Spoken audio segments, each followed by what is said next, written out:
नमस्कार बंधुरा welcome to आश्रितास kitchen. सामने जामाई षष्ठी ताई जामाई षष्ठी स्पेशल आमी आज आपनादेर बानिये देखाबो चिंगड़ी माछेर मालाइकारी। आमरा अनेकेई अनेक रकम भावे मालाइकारी बानिये थाकी, किन्तु आमी एकटु अन्य रकम भावे बानिये देखाबो। तो चलुन रान्नाटी शुरू करा जाक।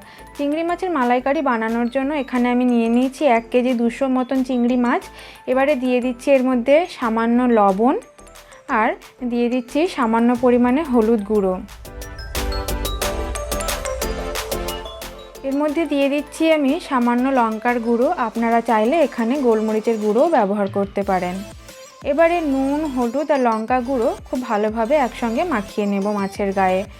নুন হলুদ মাখানো হয়ে গেছে। এবারে ভাজার জন্য আমি এখানে কড়াই গরম করে নিয়েছি। দিয়ে দিচ্ছি পর্যাপ্ত পরিমাণে সরষের তেল।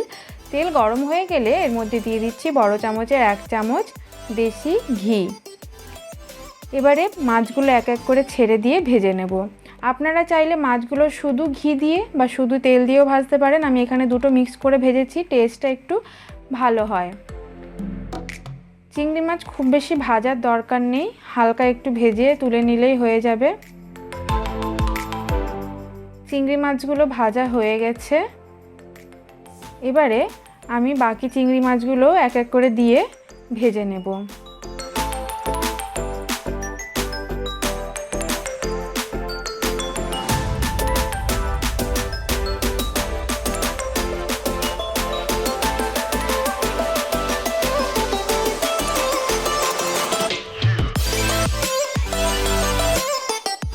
এখানে সমস্ত চিংড়ি মাছগুলো ভাজা হয়ে গেছে। এবারে আমি একটি পাত্রে মাছগুলো তুলে রেখে দিচ্ছি। গ্রেভির জন্য আমি ওই তেলের মধ্যে আরেকটু সরষের তেল অ্যাড করে দিলাম।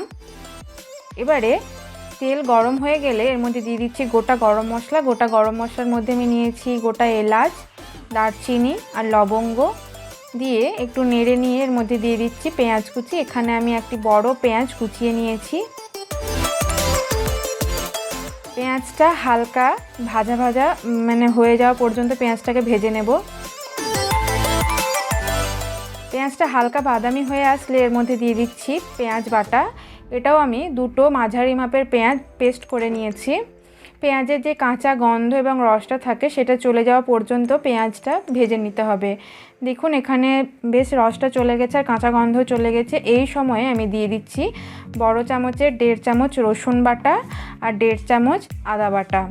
দিয়ে দিচ্ছি ঝাল 1 চামচ। ঝালটা অবশ্যই আপনারা আপনাদের পরিমাণ বুঝে দেবেন। দিয়ে সব মশলাগুলো একসঙ্গে আমি কষিয়ে নিচ্ছি। গ্যাসের ফ্লেম কিন্তু মিডিয়াম রেখেই মশলাগুলো কষাতে হবে।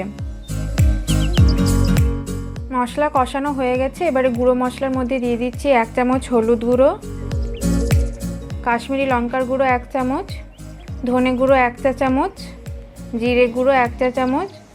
দিয়ে সব মশলাগুলো একসঙ্গে ভালোভাবে কষিয়ে নেব। এখানে আমি মশলা কষানোর জন্য সামান্য জল দিয়ে দিচ্ছি। জল দিয়ে মশলাটা আবারও ভালোভাবে কষিয়ে নেব। মশলা কষানোর সময় গ্যাসের ফ্লেম আমি মিডিয়াম রেখেছি। মশলা থেকে তেল ছেড়ে এসেছে। এই সময় আমি দিয়ে দিচ্ছি 1 চামচ ফ্যাটানো টক দই। দিয়ে আবারও ভালোভাবে মশলার সাথে কষিয়ে নিচ্ছি। এবারে এর মধ্যে আমি দিয়ে দিচ্ছি নারকেল কোড়া। নারকেলের দুধ বের করে নেওয়ার পর নারকেল কোড়াটা যেটা ছিল আমি সেটাই এখানে ব্যবহার করেছি, আপনারা চাইলে স্কিপ করতে পারেন। দিয়ে দিচ্ছি স্বাদমতো লবণ। দিয়ে মশলার সাথে নারকেল কোড়াটা ভালোভাবে আমি মিশিয়ে নিচ্ছি। খুব ভালোভাবে মশলার সাথে নারকেল কোড়া আমি কষিয়ে নিয়েছি। এবারে এর মধ্যে দিয়ে দিচ্ছি 1.5 গ্লাস মতন নারকেলের দুধ।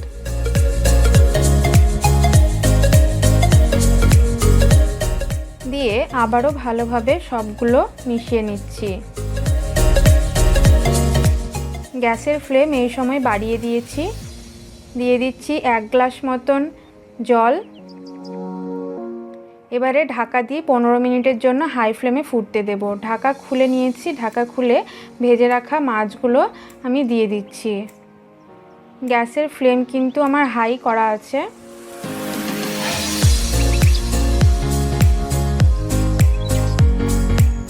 এখানে ভেজে রাখা সব মাছগুলো দিয়ে দিয়েছি। দিয়ে আবারও গ্রেভির সাথে ভালোভাবে মিশিয়ে নিয়ে 5 মিনিটের জন্য ঢাকা দিয়ে রেখে দেব।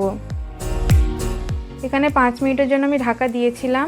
এবার ঢাকা খুলে নিয়ে দেখুন গ্রেভিটা ঘন হয়ে এসেছে। এবারে নামানোর আগে দিয়ে দিচ্ছি 1 চা চামচ গরম মশলা গুঁড়ো আর 1 চা চামচ ঘি। এখানে চিংড়ি মাছের মালাইকারি পরিবেশন করার জন্য একদম রেডি হয়ে গেছে। আপনারা আপনাদের স্পেশাল দিনে জামাই ষষ্ঠীতে জামাইকে করে খাওয়ান, খুব নাম করবে।